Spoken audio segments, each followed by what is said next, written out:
kevät. Vuoden aika, jolloin valoisuus lisääntyy ja luonto heräilee talven jälkeisestä unesta, on saapunut jälleen kerran. Selviä signaaleita kevään saapumisesta ovat lämpötilojen nousemisen lisäksi erilaiset muutokset luonnossa. Valitettavasti kuivat ja lämpimät ilmat tuovat mukanaan myös ikäviä haittoja, kun ilmanlaatu heikkenee. Siitepöly saa limakalvot kutiamaan, katupölyhampaat narskumaan ja auringon paljastaman kotipölymielen matalaksi.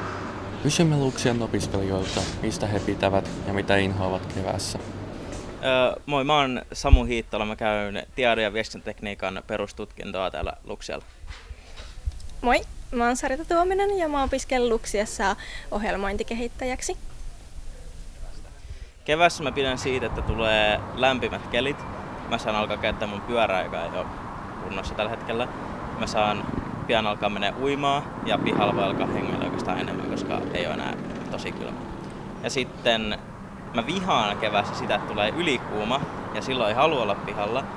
Ja ötökkeen tulemista takaisin maanpiasta hyttyset.